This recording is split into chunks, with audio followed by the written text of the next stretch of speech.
Bonjour à tous, aujourd'hui je vous retrouve pour une nouvelle séance de travail avec Balto. Donc c'était notre première séance de travail montée. Donc pour commencer en fait j'ai fait découvrir un petit peu le rond de longe à Balto puisque il n'avait jamais travaillé dans le rond de longe, hein, puisqu'en fait on venait tout juste de le créer. Donc pour ça je lui fais faire le tour pour le laisser découvrir un petit peu. Je vais venir taper sur les fils avec ma badine pour vérifier qu'il n'a pas de réaction par rapport aux fils qui bougent parce qu'il y avait pas mal de vent, ou même s'il met un coup de queue dessus ça peut faire bouger les fils. Donc je vérifie que tout ça ne lui fait pas peur avant de monter dessus bien évidemment, pour éviter de finir par terre si jamais il a une réaction un peu vive. Donc ensuite, je vais faire un petit peu de travail à pied, toujours dans le but de le laisser un petit peu prendre ses marques dans le rond de longe, de lui laisser un petit peu découvrir cet environnement qu'il connaît pas pour l'instant, et puis aussi pour le connecter, parce que là vous voyez qu'il est pas très connecté, il regarde les copains à côté, il est pas très attentif à ce qu'on fait, donc le travail à pied me permet de le connecter un petit peu. Là vous voyez qu'il est vraiment absolument pas connecté, il fait un peu ce qu'il a envie. Donc du coup voilà, ça va me permettre de le recadrer un petit peu et de le connecter et du coup de le mettre un petit peu dans le travail.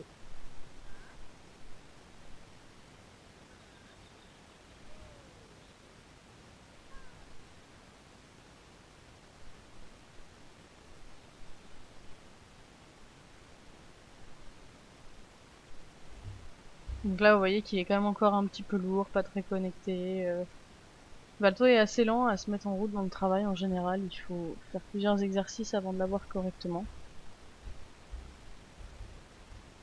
Donc maintenant que ça va un petit peu mieux, je vais commencer un peu le jeu du cercle.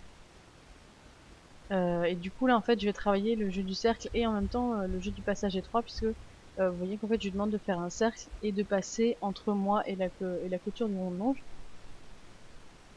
Donc ça me permet de combiner les deux exercices. Donc vous voyez que ça l'inquiète absolument pas de passer entre moi et la clôture, hein. C'est vraiment pas quelque chose de compliqué pour Balto. Bon, surtout que là, le passage étroit n'est pas très oppressant, on va dire.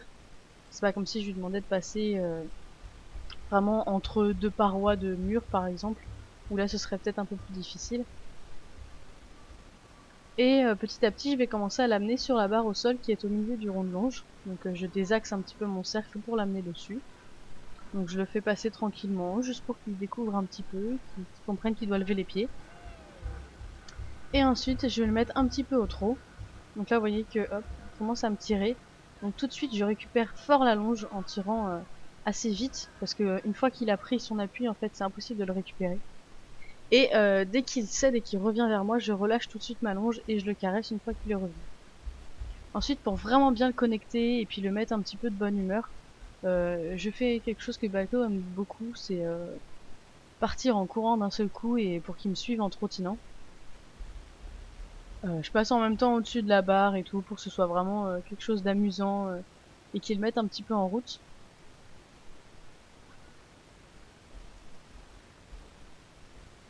Ensuite, je vais refaire un petit peu mon jeu du cercle.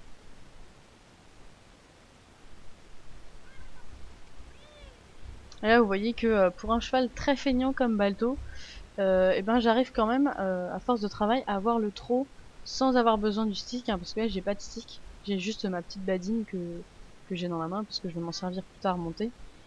Mais voilà, donc j'ai pas de stick, donc je peux pas aller le toucher pour le pousser si j'ai besoin. Et il part très bien au trot, juste à l'énergie.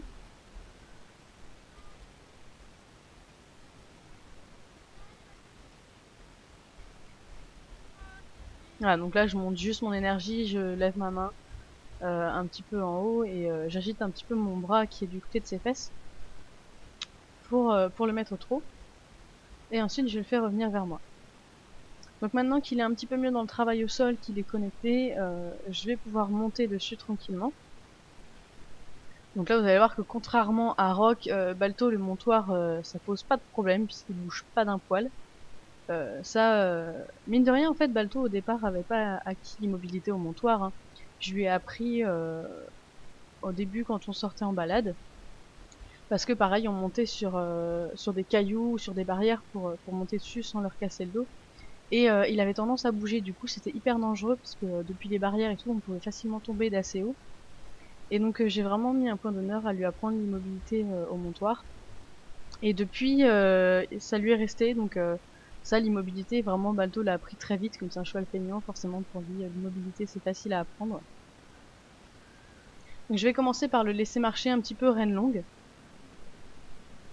Et donc là sur cette séance, en fait, j'ai mis le licol et le filet, comme vous pouvez voir. Donc je vais alterner en fait, utiliser uniquement les rênes du licol, uniquement les rênes du filet et les deux en combiné. Donc là vous voyez que j'ai les deux en combiné. Donc là c'était le premier arrêt avec les deux en combiné, donc c'est un très bon arrêt, hein. Et donc en fait je garde le filet parce que Balto est habitué au filet, en fait il connaît le filet, il y répond bien, mais il ne connaît pas le licol. Donc du coup c'est plus facile pour faire la transition de mettre les deux et d'utiliser comme je fais au tout début les rênes en combiné, donc en utilisant les rênes du filet et les rênes du licol en corde. Et après là comme je vois que ça se passe bien, j'ai l'arrêt facilement sans avoir besoin de vraiment mes rênes de filet.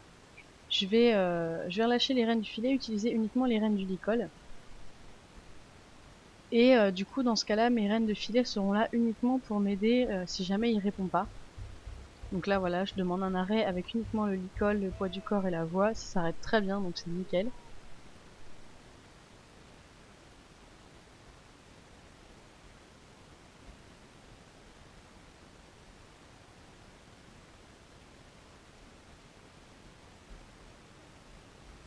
Donc j'en profite en même temps pour travailler la direction au licol. Donc je vais faire des vides de chiffres, passer un petit peu sur la barre, tout ça. Et donc je me sers de mon licol. Et si jamais il résiste trop, plutôt que de continuer à tirer et de m'accrocher sur mon licol, je vais tout simplement revenir sur ma reine de filet pour lui faire comprendre que la reine de licol veut dire exactement la même chose que la reine de filet. Et donc comme il connaît déjà la reine de filet, il associera beaucoup plus facilement après la reine du licol. Donc je vais continuer après à travailler tout ça, la direction, les transitions, pour l'instant au pas et à l'arrêt, puisque bon ça sert à rien de monter dans mes allures tant qu'on n'a pas la direction et l'arrêt correct. Comme ça se passe bien, je vais monter au trot, et là vous voyez que du trot il s'arrête très bien. Donc il était assez léger quand même, hein, pour une première fois en licol, surtout Balto qui est quand même un cheval qui a tendance à être assez lourd. Donc là vous voyez que j'ai repris les deux rênes en même temps. Parce que pour le trot, je me sentais plus à l'aise comme ça, parce que une fois qu'il était lancé au trot, il résistait un peu plus sur le licol. Donc plutôt que de me brancher sur le licol, je préfère reprendre l'outil qu'il connaît déjà, donc le mort. Donc là, je viens de faire un petit peu un passage sur les barres au trot, je vais faire des doublés pour l'avoir bien souple. Là, un super arrêt devant la barre.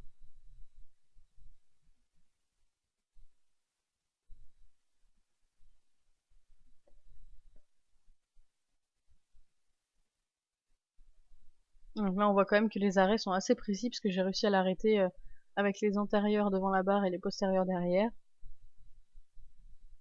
Donc c'est un bon exercice ça pour travailler la précision de l'arrêt et donc aussi la finesse.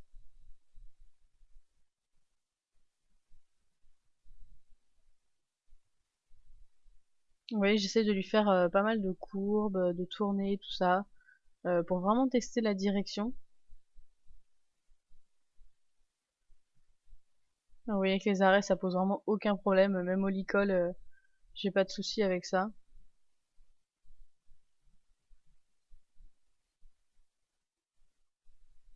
Donc ensuite je vais essayer de travailler des départs au trot pour essayer de les avoir en équilibre.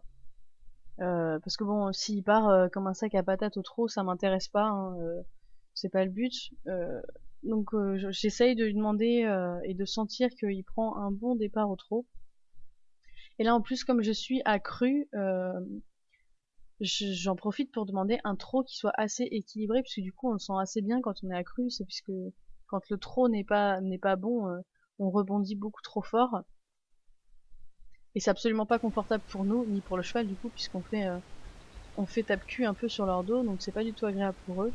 Donc voilà, j'essaye de du coup trouver un trot qui soit assez confortable. Et du coup, bah, c'est aussi confortable pour lui, puisque plus son trot est confortable pour moi, moins je bouge, donc plus c'est confortable pour lui. Là, vous voyez qu'en fait, il arrive à me faire un trot vraiment très très lent, presque à la limite du pas. Donc ça, c'est le genre de trot qui est hyper agréable quand on est accru, parce que on est très bien assis du coup.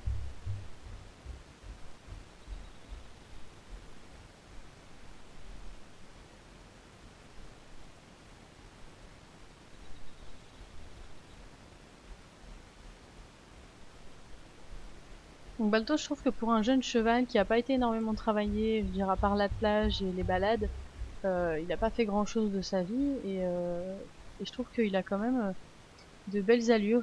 C'est un cheval qui est assez bien équilibré naturellement. Donc c'est vrai que du coup, c'est assez facile de l'avoir dans de belles allures. Même si bien sûr on est loin des allures de dressage, tout ça, il a pas non plus un manque d'engagement des postérieurs ou ce genre de choses, il est pas trop sur les épaules. Ça c'est un des avantages de l'attelage, c'est que je trouve que ça lui a appris à vraiment utiliser le moteur et donc il pousse vraiment depuis l'arrière.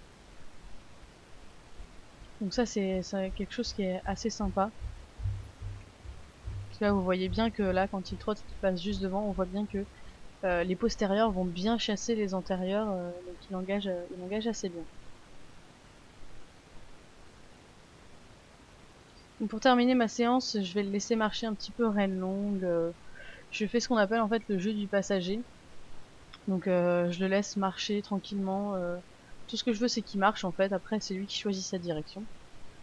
Et puis je vais descendre en n'oubliant pas bien sûr de caresser, de récompenser, de gratouiller tout ça.